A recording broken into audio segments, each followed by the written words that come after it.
Okay, well, Spotify did a series or is doing a series that is highlighting. Excuse me. Now, Kendrick Lamar's sophomore album. They're calling it his sophomore album, To Pimp a Butterfly. Um, and it is what is it? The Big Hits? Is that what the podcast is? Anyway, it highlights seminal hits and artists who have made seminal hit records. But on this one, they are doing a pivot to highlighting To Pimp a Butterfly because it is a follow-up to a big hit album in Good Kid, Mad City. I want to start this one because I listened to the series first. And I don't know if the people in the chat have listened to this series on Spotify that is highlighting Kendrick Lamar's To Pimp a Butterfly album.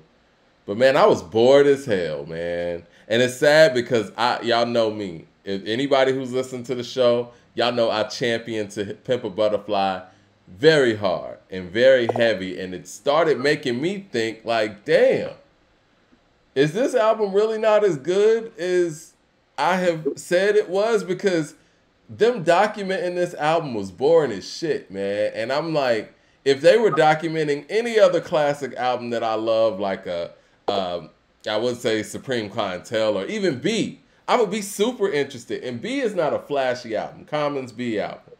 If they were talking about how those things came together, what they were going through recording that, and I think after watching that Kanye West documentary too, just seeing the energy there about, pre-college dropout and all of those things, I'm sitting here amped. To Pimp a Butterfly's documentary or whatever you want to call it, or just highlighting it, man, that shit was boring. I don't know if it was the person who is doing the podcast, no disrespect to him. And I know this is a series that they normally do. Man, I just was not entertained, man. George Clinton was on there. Rhapsody was on there. And I was just struggling to stay awake. Had a whole Prince story. And it was uninteresting. I mean, even when they were talking about him screaming in a hotel and all that being real and all that, and it was like, okay, he said that, but when the friend was asked about that, it's like, well, some things don't need to be said. And it's like, okay, well, why are we even talking about this? Listen, man, and then the way that they started this podcast off by talking about the Control verse and talking about what made this Control verse so epic and stopped the game because of the people he called out. And then I'm starting to revisit the lyrics. He called out New York. Yeah, I'm starting to. No, he didn't just call out New York. He called out Pusha T. That's how they framed it. Yeah, they framed it like that, but he called out his peers. All these people that are putting in work. Pusha T, and I'm starting to revisit the lyrics too. J. Cole, I want your fans to not want to hear another bar from you niggas. And I'm like, where you at, man? You talking all this competitive shit because the Control verse, and when we heard Rhapsody sum it up, she was talking about competition, competitiveness, competitive MC, back, right? Yeah, competitive fire back, yeah. Right? Where you at? I guess that wasn't real. I'm sorry, man. I tried to tell you. I don't care what anybody say. He is falling off of he's coming down the list, and it's because of that Control shit. If you built yourself as an MC who didn't care about those things, like on some Mos Def type shit, cool. But if you're talking about this being the best and you talking about the way you're rapping where niggas don't want to hear another bar from another nigga, you don't even get on songs with niggas. And there's a lot of songs out here to get on right now. You can get this work. Yeah. Mike, it's like this. You know the way rap look like right now? It looked like the way that it be looking in the projects, like when the winter first leaves and it start getting hot out in the midday the first time and everybody start hitting the court and everybody outside putting their hands up like wanting some run. Mm-hmm. No, that's why I was trying to say. It's like, no, now's a great time to come outside and get some run. I love like if you like Mike, if you play this game at this level that you keep telling us that you played, I told you, first of all, can we just go to this Control verse again? because I just got to keep on reiterating the fact that it's not even the best actual lyrical verse on that song. That would belong to Jay Electronica. This was name dropping braggadocio that is good to ignite competitive fire and spirit. If you follow it up. If you're going to follow through with it and make a career out of it, Mike, almost as soon as he did this verse, we get this To Pimp a Butterfly modified Zen level Kendrick, who's not into that thing of competition because he phrased above all these other MCs. And what I keep trying to tell you is it's like, man, ain't nobody trying to hear To Pimp a Butterfly out here in the streets if you don't put Daytona and Alfredo on right now. Yo, why do we love Reasonable Doubt so much? Because of who this man became. This man followed through. No, why do we love Reasonable Doubt so much? Because this man followed through on everything that he said he was going to be, right? Consistent. Yeah. If Jay-Z would have pivoted and turned into something else other than what he said he was going to be on Reasonable Doubt, we wouldn't hold Reasonable Doubt so high. The Internet Artist Repertoire says, y'all acting like from 2011 to 2018 he wasn't the best. I wouldn't say 2018 because Daytona was 2018 and Damn was 2017. So if we want to talk about 6 years, honestly, no. In 2011 he wasn't the best. Let's just say Good Kid, Mad City, 2012 to 2017. We're talking about a 5-6 year run, y'all. And it's 2022. Right. No, it's not because Good Kid, Mad City came out in October. Okay. Of 2012. Okay. And Damn was early 17. April of 2017. So we're talking about 4.5 years. Yeah. And then my thing is too, man, like, okay, you do the control verse. There's other guys that respond, that give strong responses. And I think one of them was Papoose, right? You act like those things don't exist. I don't understand it, man. Like you said, like if you want to put it out there, like you want that smoke, and then just walk away from it, it doesn't settle well with me, man. I just got to call a spade. And I like Kendrick a lot. And I think that when we talk about album for album, his output is very tough to match from any MC in any era. But I watch Last Dance all the time. There's no way in the world Michael Jordan would have sit there and said whatever, and while he's in his prime, turned down an invitation to go one-on-one with anybody. Oh, no. See, hold on. Let's reframe that. Not only would he have accepted the invitation, but Mike, he probably would have been sending like that guy, like funeral flowers before like that competition would go down and be like, hey, I want to let you know this is about to be bad for you. Yeah. I told you, Mike, it's like when Larry Bird walked in that time for the 3-point contest and was like, which one of you motherfuckers taking second today? Because you ain't getting shit today. DeCarlo says you're not getting nothing today. DeCarlo says Papoose LOL, when has he ever been relevant? That's a huge reach, Mike. It's not about being relevant. This is about being an MC. And y'all can say relevant or whatever. Papoose is nice. And my thing is, if you the dopest, you're the dopest, no matter who says anything. The relevancy matters. The relevancy matters, so I get what he's saying about Papoose, but also get what you're saying when you're saying it's like, no, don't act like didn't nobody want to give you no smoke. Did you accept the smoke? I'm going to keep going back to what I was saying about the verse. Anybody that's ahead should hear that Jay Electronica actually has the better verse. Jigga gave it to J.O. Felony in his prime. Jay-Z gave it to J.O. Felony while he was giving it to Prodigy, while he was giving it to Nas. I mean, listen, if you are confident, huh?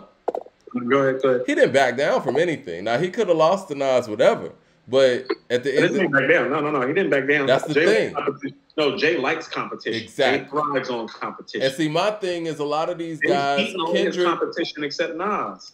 Kendrick in particular, and he still competes with Nas, regardless. Like, Kendrick is, I think Kendrick's approach, and Drake has this approach too, is they want to do what Jay did in the way that Jay did it on a competitive level, but y'all not accepting the smoke that Jay was willing to accept. Imagine this. You taking Hey, on hold on. Prodigy and Nas at the same time? Hold on. He was about full to say, of it. hold on. We spend a lot of time on this show giving Nas props and even giving Nas props in reference to Jay. All these dudes, they don't have half of Jay's competitive spirit, fervor, or backbone when it comes to this rap shit. We're talking about a guy that will battle DMX live, like on some street shit. Yeah. Like, we're talking about a guy that is not afraid to trade bars with Biggie when nobody knows who he is outside of small rap circles in New York and head circles like around certain parts of the United States. We are talking about somebody, Mike, like you said, that invited a battle with Prodigy and Nas at the same damn time on some future shit. These dudes are not hoes. This man battled LL Cool J before he had a deal outside of a club. You know what I mean? Whole backbone. Yeah. Oh, whole backbone strong. And see, that's my thing. Like, you want that position, but you know who does have that in him? Pusha T has that in him. Pusha's all that. That's why I keep telling you. That's why I like him so much. No, he has all that. He's like, oh, you want some smoke? Let's go. Yeah. Did you see the interview that he did for his first interview he just did in a couple of years? The Complex interview. No, I didn't see it. Mike, he's like, I had the album of the year. It's not even much of a question of that. I was like, there we go. He's like, I ain't even thinking about it. He's like, Mike, he was talking on there so greasy that it was like you had to respect it. He was like, I don't like other people making tracks with the Neptunes or Kanye because I don't feel like they can do what I do on the track, thereby being disrespectful on the track when they do it. That's why I like him so much. I'm looking forward to it, and you can hear it in the music. Like yeah, he talks like that. He's like, I think it's disrespectful. Now, he's somebody that's climbing. And, his name stood out to me when they played the Control verse back on this podcast. He mentioned Pusha T in a way where he was like, look, I'm going to out-rap you. I'm going to do this and that. I'm going to be the focal point. I don't know if I know the album for album. Kendrick's better, but I'm sorry, man. Give me Pusha T, man. Mike, give me Pusha T on the same record that they had together before Kendrick made this comment. That's why Pusha didn't respond. Pusha, in his mind, is already like, well, I already proved that's false because we've already rapped together on a song, and I'm right there with you, if not past you. Kendrick's not battle tested. And that was an actual opportunity where we could have seen some level of battle testing. You know what I mean? Like, I'm not saying that he had to beef with whoever was responding to that. But that was an opportunity. Kendrick wanted it with Drake. And he sneaked this Drake a few times. I want people to understand this. On My Name Is My Name, on Pusha T's album, My Name Is My Name, when he did Nostalgia, I want people to understand this. He came up with that verse and sent it to Kendrick. Name one other MC around the time that would have even done a verse and then sent it to Kendrick and been confident enough to even be like, yeah, see what you can do with it and still be okay with it. As in, Kendrick got to hear Push's bars and it's still a draw. That's why I always tell you Push, because it's like I pay attention to those moments where I'm like, hold on, we're y'all in the studio together? And then Push is like, no, I sent him the track and sent him the verse. And I even made the Suge and the West Coast comments to give him something to go off of. It's like, well, all right. I lost my train of thought. This is what I was going to say. Kendrick better than Push? I mean, where's the evidence? Listen, we could get in that conversation, but what I do want to get into is they highlighted on that Spotify podcast that Kendrick was sneak this. Well, I don't want to say sneak this, and he was coming at Drake, right? He came at Drake with the the pajama clothes thing that he did at the BET Cypher. Forgot which year that was. It was the TDE Cypher where he was like, nothing was the same after Control. Had a sensitive rappers coming out their pajama clothes or something like that. 14 or 15. Something like that. And then he goes on King Kunta talking about, the ghostwriting. And they even highlighted that on the Spotify thing. And I don't know what happened with the Kendrick and Drake thing. It might have been a competitive thing, but I guess that either somebody told Kendrick to stand down or he just wasn't getting a response and he just stopped. Because he was poking for a back and forth with Drake. Do you feel that way? If he did, we wouldn't have respected that. Like if we would have been doing a podcast, that would have been the topic of conversation. Like kind of like why you want to do that. Because here's why I always respected Pusha T. When Pusha T started poking at the camp, he didn't poke at Drake at first. He always poked at Wayne. And here's why. Because Drake is not Wayne on the mic. And Pusha knows what he's doing. He's like, no. Give me that guy that y'all keep saying is so super nice and dope on the mic. Give me that guy. Yeah. I'm going to talk about that guy. I want smoke with him. Now, if I keep giving this guy smoke and he don't say nothing, then we're going to get to this other guy. But I'm giving this guy smoke first. He gave it to Wayne for so long, waiting for a response, because that's what I mean. He's like Jay. He's like Cool G Rap. He's like running from what? Like, who want to rap about what, where? Who want to rap about what, where? Ain't no gonna be no verses calling out names. It's like, who wants to rap about what, where? I'll be there. Y'all think Wayne the best? Bring him here. Because he's talking this while people are saying Wayne is the best MC in the game. No, and for real. Just going crazy on him and Wayne saying nothing. And I used to tell people, so like, yeah, y'all think Wayne the best. Wayne don't want this smoke. You don't want that kind of smoke. Same way Kendrick didn't want that smoke. It's like you made that comment after this dude sent you a verse and you couldn't even like you couldn't outdo him on his own stuff when you had the verse in your hands.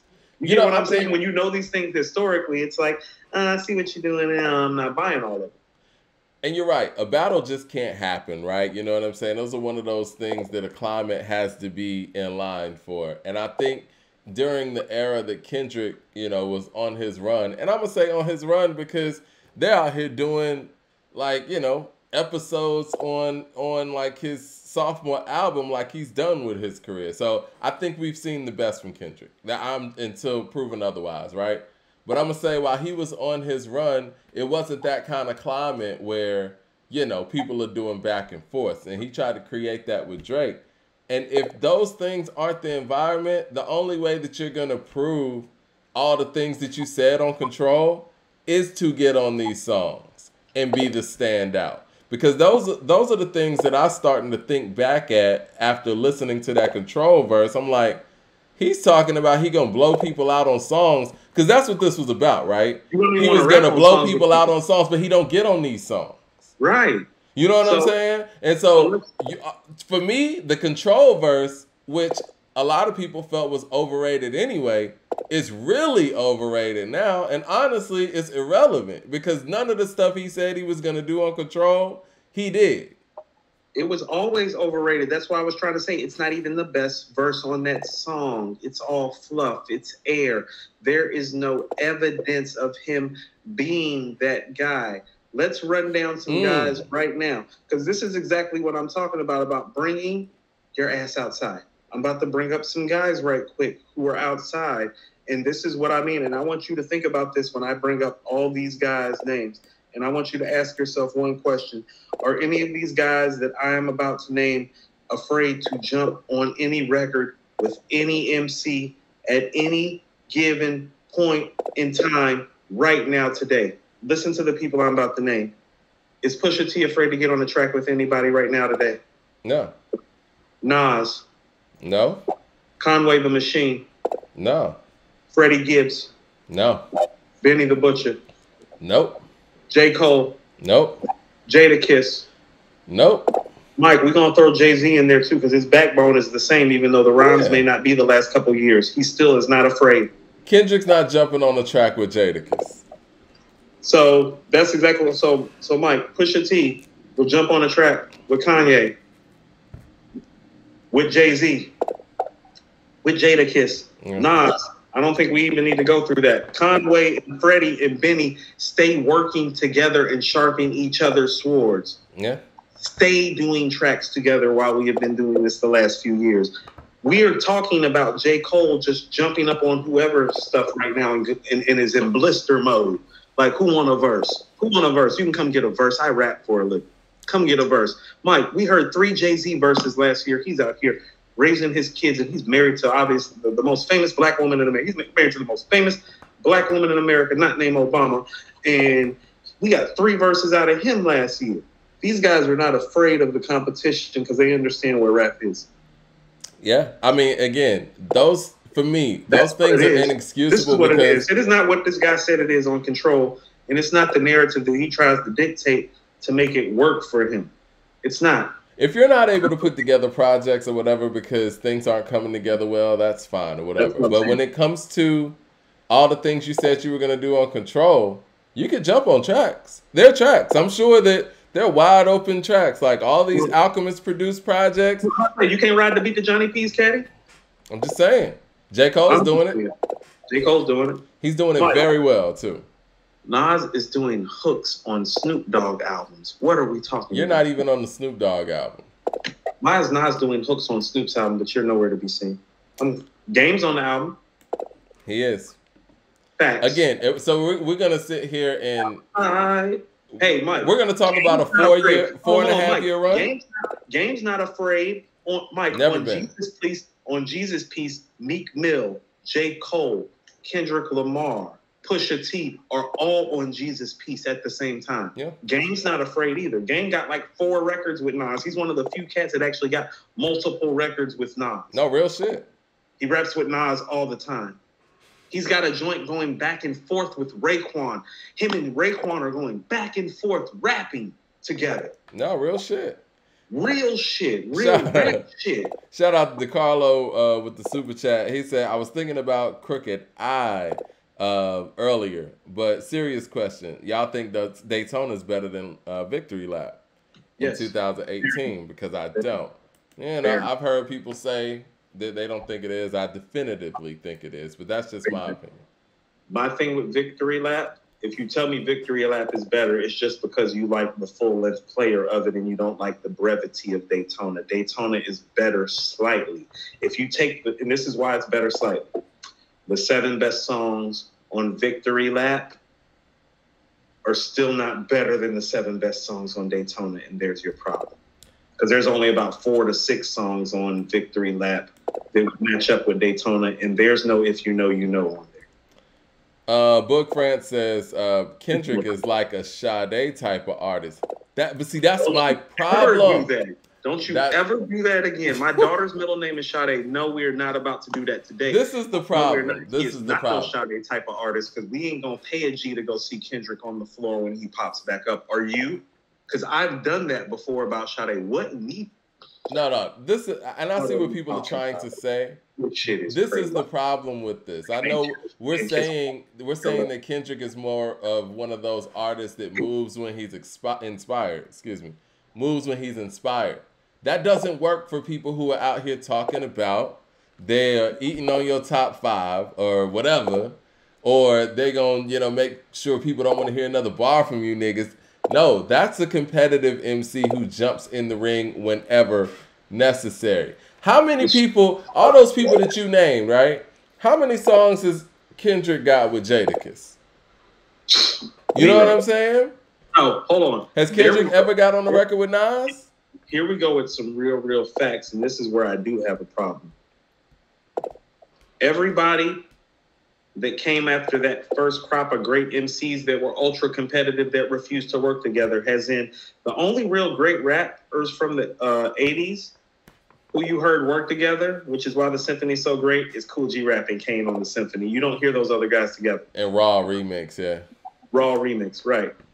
But Mike, and you already know this, Nas, Big, Pop, Jay, everybody after.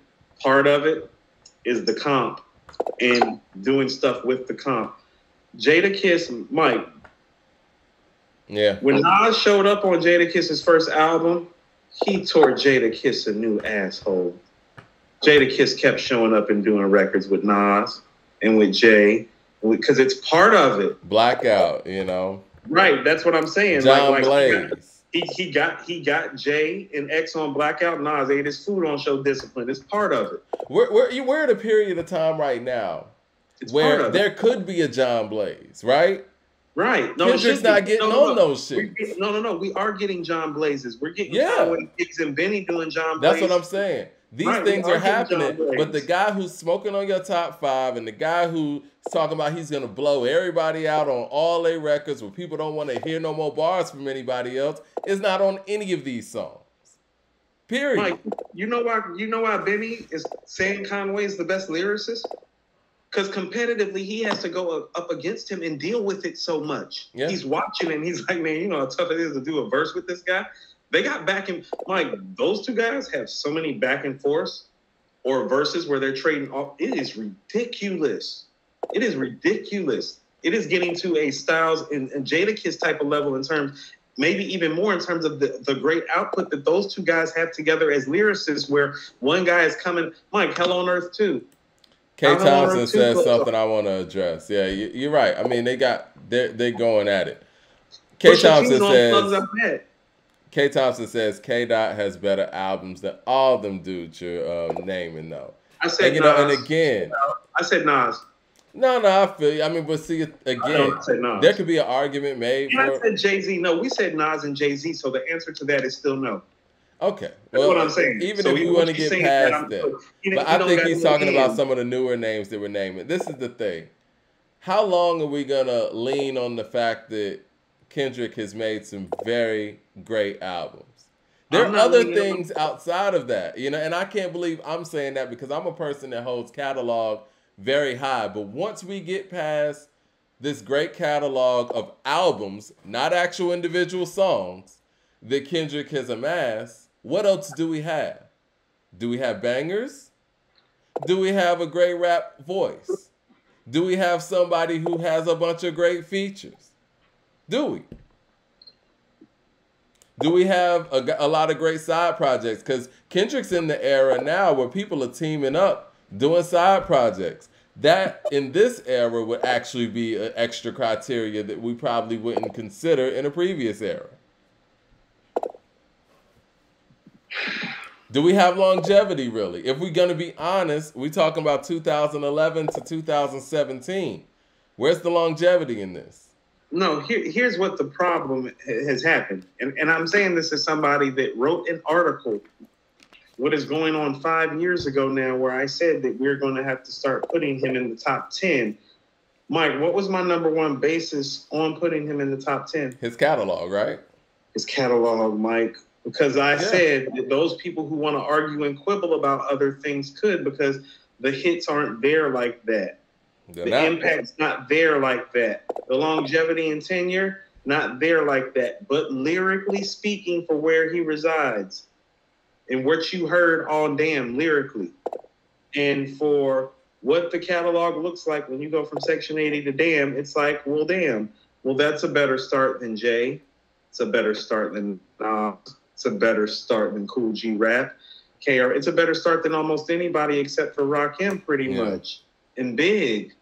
And so Big only had two, if we're gonna be fair. Right. We never got a third from Big.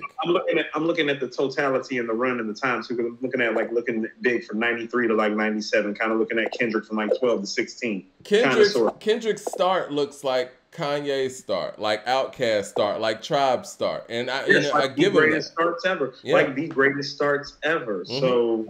So in Outkast and Tribe, Mike, we have two of the 5 greatest groups of all time. Mm-hmm. And in Kanye West, we have arguably, Mike, it's not even a question at this point. He is one of the 5 most influential hip hop artists of all time at this point. I'm going top 3. And you can go top 3 if you want to. I'm going Tupac, then maybe him. The MC, I immediately thought about Rakim because of how important he is to the MC. I'm okay with that. But there's so many guys, but Kanye's in the top 5 easy because Dr. Dre is in there too. There's so many ways to go with that. You know what I'm saying? Because then we get into other aspects of hip hop, because then you can go to like Africa Bambaataa. You know what I'm saying? Certain DJs, Cool Herc. You know what I mean? There's a lot of ways to go with that. But Kanye's top 5 with that. Cass says something. Grandmaster Cass says something that I thought was very potent. He said that on. He said this on Nas's podcast, The Bridge. He said that people come up to him and say, if there were no you, there would be no me or whatever. He was like, nah, man, this thing is like an energy. He was like, if I didn't do it, somebody else would have done it. Somebody else was going to do it. He's right. He is right. I think Kanye's a situation where I don't know though. You know what I mean? It's like, so I don't know if Kanye doesn't come through and do what he did and the way he did it. I don't know if somebody's gonna come and do that. No, it's because there is some inception and impartation going on with Kanye. Because although he is unique unto himself, it's like, well, no, you can see some of the De La, some of the Tribe, No, some of it's the been Gas. done. It's Right, just the way that it all came together in one person. He was that right. bridge gapper that kind of came at a time where he was able to basically be that bridge between the mainstream and So, the quote unquote backpack underground guys. so let's say something that's very important about impact. When you come along matters, because everything that you just said about Kanye, I can say about Tupac when Tupac came along. Yeah, no. Tupac is Hey, special. And that's why I said that him and Kanye to me are in a no, different stratosphere. but very And comparable. Rakim too. But look at Rakim but too. if you look at the time in which they came along, it plays a factor in their Oh, importance. definitely. Now, No, who they timing are is plays a everything. big factor too, because these are guys that you can't budge or move. Yeah. But the timing was good too. Like, this is what I'm saying. Tupac is literally coming along when Rakim and Eric B are breaking up, and KRS-One took a year or two off from recording, and you Yeah. haven't heard from Cool G Rap in 2 years, and Kane is doing Playgirl. You feel what I'm saying? And, Slick Rick and is in Public jail. Enemy's kind of cooling off a little bit, Slick Rick is in jail. The You Public know, Enemy, Black Power NWA movement is broken up. Ice Cube's no NWA longer is in broken NWA. Yeah. up. That's what I'm saying. Look at when Pac came around. Yeah, when Pac came around, the only thing in his way was Ice Cube. And as soon as Ice Cube like went down one notch, they were like, "There, go, jump," Yeah. and it was like, Well, I think also, man, when you think about the path that Ice Cube took, being on Priority, it was more about him having a better financial situation as opposed to being the biggest rapper in the game. So he yeah, was never going gonna triple get, platinum. huh? He was also going triple platinum when East Coast Exactly. artists weren't even selling 500,000 units. Imagine the type of units that Ice Cube would have sold if he would have signed like to Universal or something. You know what I mean? 50 numbers. Yeah, 50 exactly. numbers. He wanted them to get rich or die trying numbers. Yeah. So it was more about him actually, doing things that made sense for him and his pockets as opposed to, being the biggest rapper. So you got to put that in consideration too.